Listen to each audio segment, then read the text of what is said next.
Hey everyone, welcome back to the channel. I'm super excited to dive into today's topic because it's a game changer for anyone looking to take control of their health. We're talking about how to normalize your insulin levels in just 2 weeks with some practical everyday changes. High insulin levels can be a real problem, and I know a lot of you are aware of how they're tied to things like weight gain, heart issues, and even scarier stuff like cancer. But here's the good news. You don't have to feel stuck. With a few tweaks to your routine, you can bring those insulin levels down and start feeling amazing. Oh, and before we start, quick shout out. If you love getting health tips, recipes, and all kinds of helpful practical tips, welcome to the Diabetic 365, where we're all about making health simple and doable. Our team of endocrinologists and certified diabetes educators is here to share real-world tips to help you manage diabetes, insulin resistance, or just live your healthiest life. I'd love your support to keep these tips coming. If you're vibing with this video, hit that like button, subscribe, and tap the bell so you don't miss a thing. In the comments, drop a 1 if you're loving this topic, or a 0 if it's not quite your jam. Your feedback helps us make content you'll find awesome, and I promise you'll walk away with actionable steps to live a healthier life. If you find this helpful, please hit that subscribe button and give this video a thumbs up. It really helps me keep bringing you this kind of content. All right, let's jump in. Why insulin levels matter. Before we get to the how-to, let's talk about why this is so important. Insulin is a hormone that helps your body manage blood sugar, but when levels stay high for too long, a condition called hyperinsulinemia, it can wreak havoc. It's like your body's engine is revving too hard all the time. This can lead to stubborn weight gain, especially around the midsection, because insulin tells your body to store fat. It's also linked to serious conditions like type 2 diabetes, heart disease, and even certain cancers. Plus, let's be real, those sugar crashes and energy slumps, they're often tied to insulin spikes. Nobody wants to feel like they're dragging through the day. The awesome part is that you can take charge and lower your insulin levels naturally. It's not about some extreme diet or impossible lifestyle overhaul. It's about smart, sustainable choices that fit into your life. So, let's break down the top strategies to make this happen. 1. Rethink your carbs. First up, let's talk about carbohydrates. Now, I'm not here to tell you to swear off bread or pasta forever. That's not realistic for most of us. But being more mindful about the type and amount of carbs you eat can make a huge difference in your insulin levels. Carbs, especially the refined ones like white bread, sugary cereals, or pastries, can send your blood sugar and insulin on a roller coaster ride. Instead, focus on complex carbs. Think whole grains like quinoa, brown rice, or oats, and starchy veggies like sweet potatoes. These break down more slowly in your body, so your blood sugar stays steadier and your pancreas doesn't have to pump out as much insulin. For example, swap out white rice for farro or bulgur in your next stir-fry. It's just as hearty and flavorful, but way kinder to your insulin levels. You don't need to go full-on keto either. Start small. Maybe cut back on processed carbs at 1 meal a day. If you're a sandwich lover, try wrapping your turkey and avocado in a whole grain tortilla, or even a big lettuce leaf instead of white bread. And don't stress about giving up your favorites. There are tons of low-carb recipes out there that still feel indulgent. Think zucchini noodles with marinara or cauliflower crust pizza. Trust me, you can eat deliciously and keep your insulin in check. Pro tip, check out some meal prep ideas online for low-carb dishes that save time. Websites like Pinterest or even YouTube have endless recipes that are easy to follow and don't taste like diet food. You'll be surprised how simple it is to make this work with your schedule. 2. Apple cider vinegar, your new secret weapon. Next up, let's talk about something you might already have in your pantry. Apple cider vinegar, ACV. This tangy liquid is like a superhero for your insulin levels. Studies show that just a small amount of ACV can help lower blood sugar spikes after meals, which means less insulin is needed to keep things balanced. It works by slowing down how quickly your stomach empties so carbs don't hit your bloodstream all at once. Here's how to use it. Mix 1 to 2 tablespoons of ACV into a glass of water and sip it before a meal. If the taste is too intense, and I get it, it's not exactly a milkshake, try adding a tiny bit of honey or stevia to take the edge off. You can also drizzle it over salads as part of a vinaigrette. Olive oil, ACV, mustard, and a pinch of salt make a killer dressing. Look for ACV with the mother, those cloudy bits, as it's less processed and packed with beneficial bacteria. If drinking ACV isn't your thing, no worries. There are ACV gummies out there that taste like candy but still give you the benefits. Just make sure to pick a brand with minimal added sugar. Adding this to your routine is super affordable and takes less than a minute a day, but the payoff for your insulin levels is huge. Fun fact, ACV might also give your skin a glow-up and help with digestion. It's like a little multitasker for your health. 3. Watch your portions, but still enjoy your meals. Portion control is another biggie when it comes to insulin. Eating large portions, especially of carb-heavy foods, can cause your blood sugar to spike, which triggers a big insulin release. The trick is to eat just enough to feel satisfied without overloading your system. Here's a simple hack. Use smaller plates. It sounds basic, but studies show that people eat less when their plate looks full, even if the portion is smaller. Fill half your plate with non-starchy veggies, like broccoli, spinach, or zucchini. A quarter with lean protein, chicken, fish, or tofu, and a quarter with complex carbs or healthy fats, like avocado or quinoa. This balance keeps your meals satisfying without sending your insulin into overdrive. Another tip, eat slowly. It takes about 20 minutes for your brain to register that you're full, so if you're scarfing down your meal in 5 minutes, you're more likely to overeat. Put your fork down between bites, chew thoroughly, and maybe chat with your family or listen to some music while you eat. If you're worried about going for seconds, serve yourself a reasonable portion and put the rest of the food away before you sit down. Out of sight, out of mind. If you're someone who loves big meals, don't panic. You can still enjoy your food. Just plan ahead. For example, if you know you're having a hearty dinner, keep your breakfast and lunch lighter, and if you're craving seconds, wait 20 minutes. Chances are you'll realize you're full and won't need more. This approach not only helps with insulin, but also leaves you feeling energized instead of sluggish after meals. Bonus, smaller portions mean fewer calories, which can help with weight loss if that's a goal. Less insulin also means your body is less likely to store fat, so it's a win-win. 4. Cut back on sugar.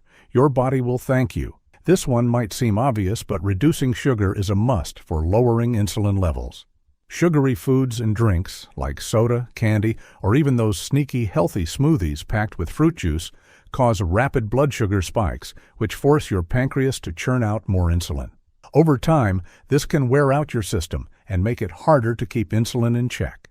The good news? You don't have to live a sugar-free life to see results. Start by swapping out high-sugar snacks for lower-sugar options. For example, instead of a donut, grab a handful of berries with a dollop of Greek yogurt. Instead of soda, try sparkling water with a splash of lemon or cucumber. These small changes add up fast. Be a label detective too. Sugar hides in places you wouldn't expect, like salad dressings, ketchup, or even low-fat yogurt. Look for words like high fructose corn syrup, cane sugar, or anything ending in O's, like glucose or sucrose. If sugar is one of the first 3 ingredients, put it back on the shelf. If you've got a sweet tooth, don't worry. There are ways to satisfy it without spiking your insulin. Dark chocolate, 70% cocoa or higher, in small amounts is a great option, as it's lower in sugar and packed with antioxidants. Or try baking with natural sweeteners like monk fruit or erythritol, which don't mess with your blood sugar. Over time, your taste buds will adjust, and you'll crave sugar less. Why it works.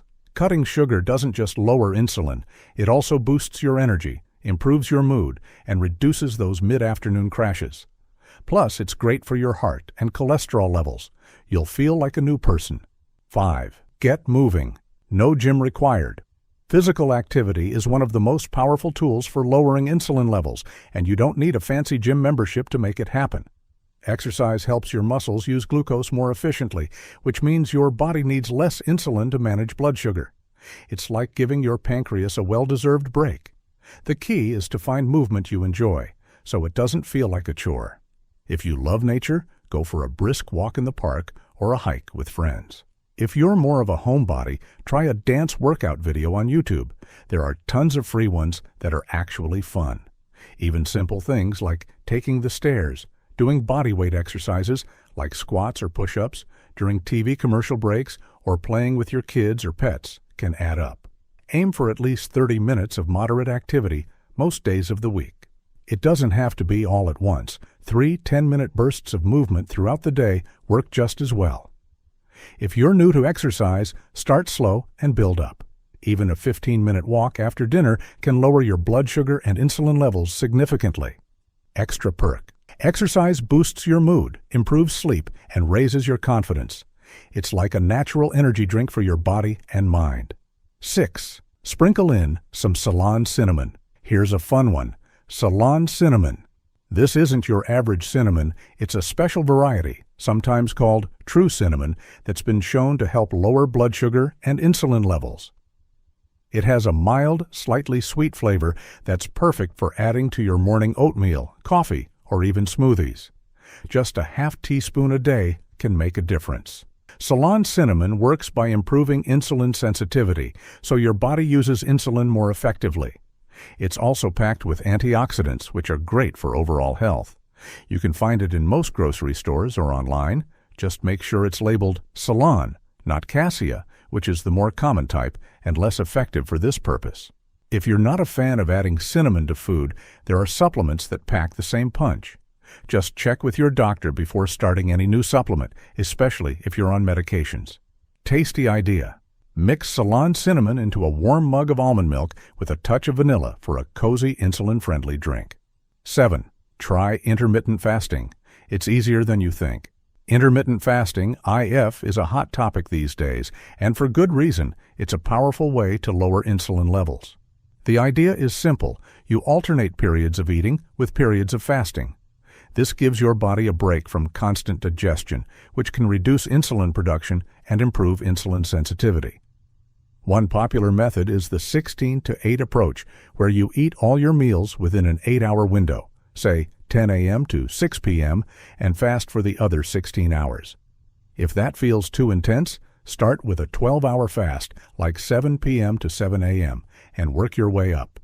During your eating window, focus on balanced meals with protein, healthy fats, and complex carbs to keep your blood sugar stable.